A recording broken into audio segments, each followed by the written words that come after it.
എങ്ങനെയുണ്ട്? ഉറങ്ങിയോ? നല്ലോണം ക്ഷീണമൊക്കെ മാറിയോ? ഇതിൽ കോൾ ചെയ്താ കിട്ടോ? അങ്ങനെ എങ്ങനെയുണ്ട്? പനി കുറഞ്ഞോ? ഇത് ലീവാണോ?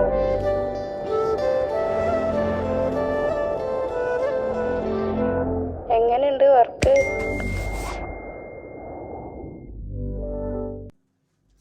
ആ സെഫ് ഉറങ്ങിയിട്ടില്ലേ? എന്തൊരു വിഷമം മുഖത്തൊക്കെ വല്ലാണ്ടിരിക്കണ്ടല്ലോ. ഇന്നലെ നൈറ്റ് ഡ്യൂട്ടി അല്ലേനോ? ഈ വന്നിട്ട് ഇത് ഇത്ര സമയമായിട്ട് ഉറങ്ങിയിട്ടില്ല. ഓ, നാട്ടിലത്തെ ആലോചിച്ചിരിക്കല്ലേ?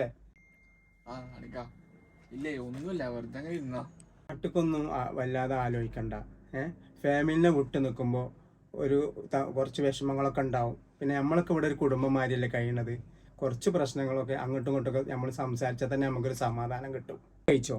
ഇന്ന് എൻ്റെ കുറച്ച് ഫുഡ് ഉണ്ട്, ഇത് കഴിച്ചോ. എന്നാ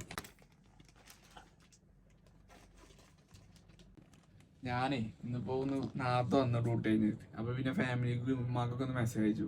അപ്പൊ ഓരോതൊക്കെ വോയിസ് ഇതൊക്കെ കേട്ടപ്പോഴേ ഒന്ന് പെട്ടെന്ന് നാട്ടിൽ പോകാനൊക്കെ പൂതിയായി. പിന്നെ റൂമിൽ വരുമ്പോ റൂമിലത്തെ ആൾക്കാരോട് സംസാരിക്കുമ്പോൾ ഒരു സമാധാനം ഉണ്ട്, അതിനൊരു ചെറിയ സന്തോഷം.